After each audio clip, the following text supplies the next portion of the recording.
Well, Jace, I'm in the chair for Dicko this week. I think it's fair to say that his tips are very ordinary so far this season, but unfortunately yours aren't much better. What's the secret to your lack of success? But they are marginally better than him. Dicko and I have learnt some lessons over the first few weeks of tipping. One of those is don't ignore what's right in front of you. So I've ignored Essendon to my detriment. I've ignored St Kilda to my detriment. It's taken me a little while to catch on. Dicko was dumb enough to tip North Melbourne. I mean, who tips North Melbourne? Seriously, that has to cost you.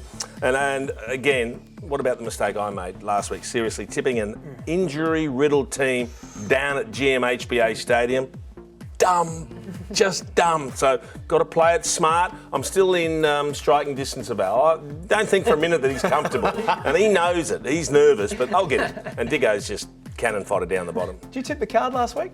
I may have, yes. But I think the secret there was that I was away, so I got my tips in early in the week. Just doesn't give you time to overthink it and come up with a crazy theory like maybe tipping the Swans down at Geelong. So sometimes it is boring, but you just go with the obvious pick.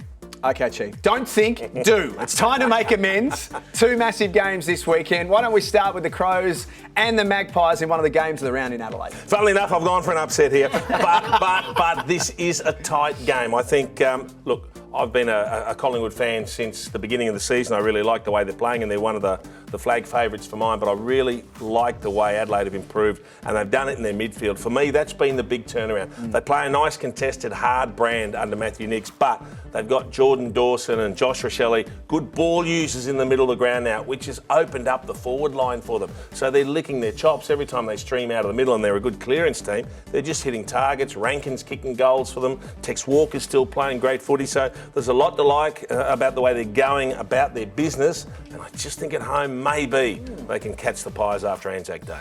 Yeah, Collingwood has a decent record coming off the shorter break, but yeah, Crows are going well as well. I just hope on Sunday, which is going to be an absolute cracker, to finish the round, the coaches both don't bother with any kind of tag, because we'll get a shootout between Nick Dacos, who we've talked about, is just absolutely flying. 2 40-possession games in a row, and last time he played the Crows over there in Adelaide last year, in his first season, he had 40 and 3 goals. And on the other side, you've got Rory Laird, who's coming into some great form. He averages 36 touches in his last 3 games against Collingwood, and he had a world record 20 tackles in this game last year. So just looking forward to seeing those 2 guys go head to head. You might be hoping for no tags. I'm hoping Ben Keys, who's playing that defensive forward role, might just wander over somewhere in the vicinity of Nick Dacos. That would be nice. Surely he doesn't run around on his own again, does he? Sure. Let's hope. I got a feeling he might get some attention this week. I think so. Al, is it a tough ask for the Bombers to go to the MCG, play an informed Geelong after a 5-day break?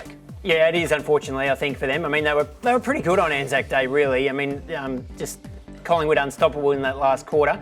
And now they've got to back up against the Cats, coming off a pretty easy win against the Swans. So Geelong maybe still yet to be totally convincing. The teams they've beaten haven't been in the best form. But, yeah, I think this one's going to be tough for Brad Scott.